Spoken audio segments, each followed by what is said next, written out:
Alright, I've got your model here, and I can see what's happening when you split this drape. If we go over here and say split with that curve, and does that.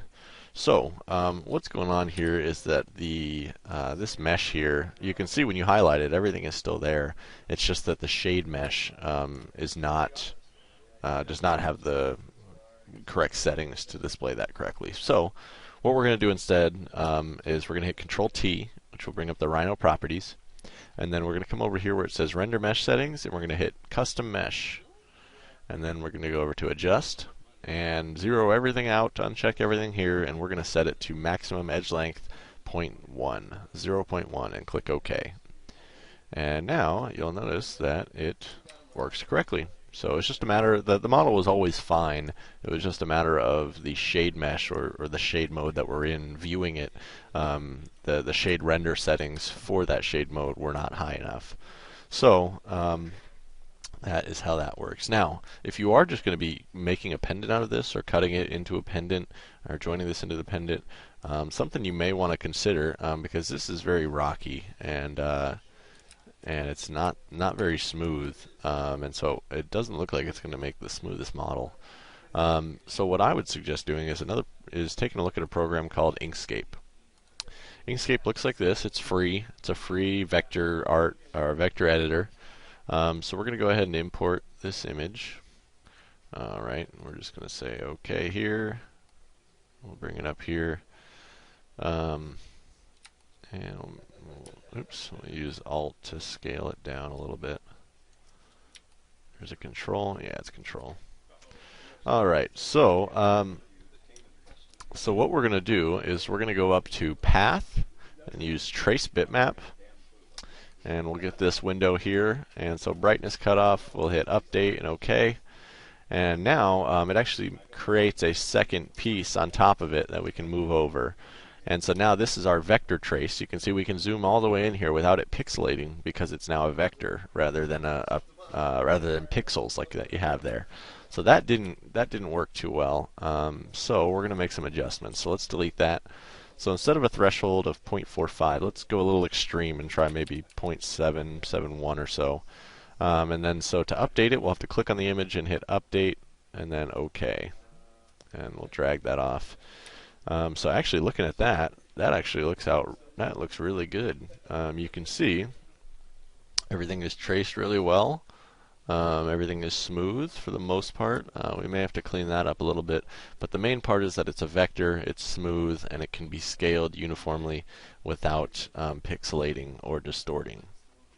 So you can play around with those settings. You can do brightness cutoff or edge detection, and it's really, there's no one way to work for every picture. It's really just a matter of playing with it, hitting update, and seeing how it looks. Oops, I think I grabbed the other one here. So edge detection not as good because it leaves you with some openings there, but it does do a pretty good job at getting the borders. So you could always bring that in as a curve and delete the insides. Let's try bumping that up a little bit. Let's see what that does. Yeah, so it still gives you that internal opening. So let's just go ahead and do the brightness cutoff. Maybe go up a little bit more. Update and OK. And I'm just doing Control and scroll to zoom in. So yeah, that looks pretty good. So we can delete the original image. And what we're going to do is we're going to say, let's get rid of that. We're going to do a Save As. And we want to save it as a PDF, portable document format. Alright, I'm just going to save it to my desktop there. Defaults are fine. We'll click OK. So now in Matrix, what we can do is we can go to File and choose Import. And so here we'll go where we saved it.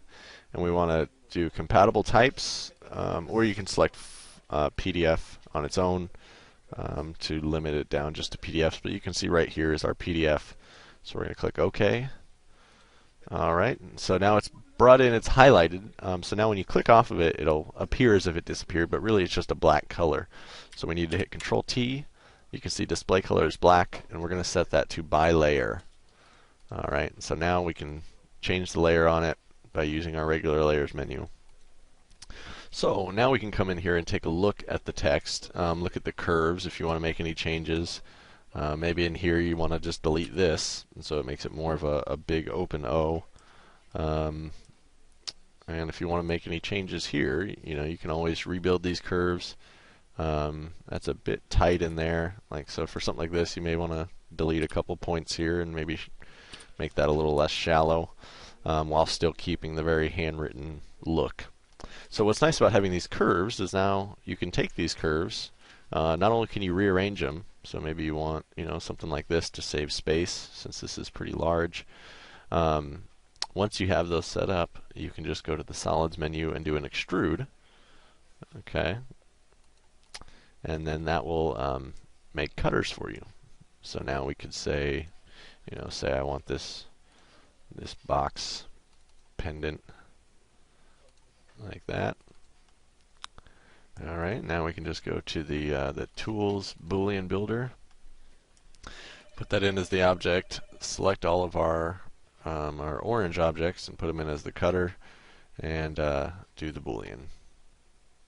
And that cuts them out just fine, and you'd be on your way there. Now, one other thing to keep in mind is the thickness of these. So if we come over here into the looking down view, let's just bring back our curves, and we bring up our measure, go into our measure menu and bring out distance.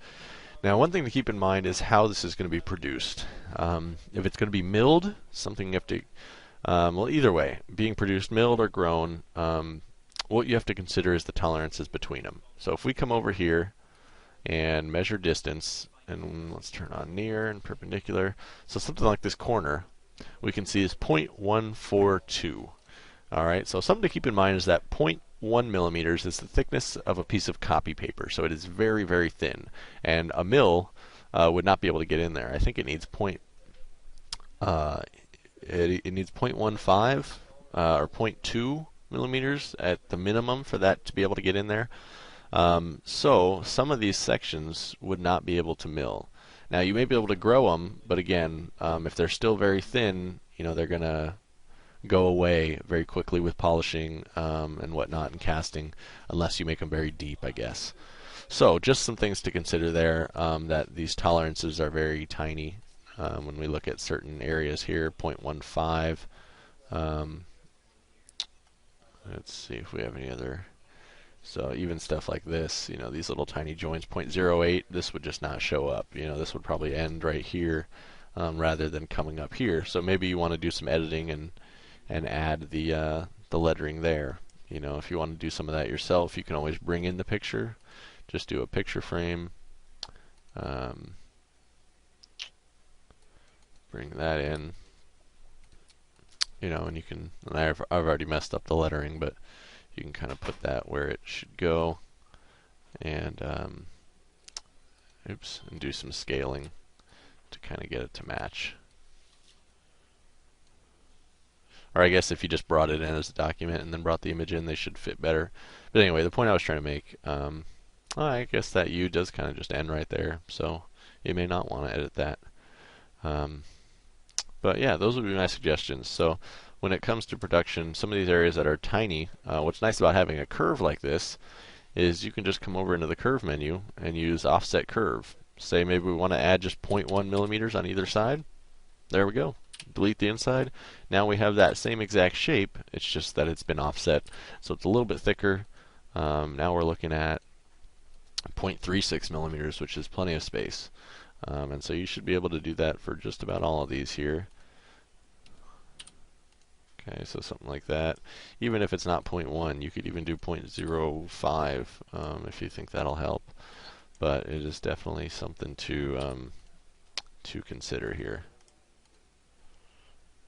And yeah, so something like that. You can see these are much thicker now, and it still retains that handwriting look, but these will produce much easier. So hopefully that helps you out. And if you have any other questions or problems, just let us know.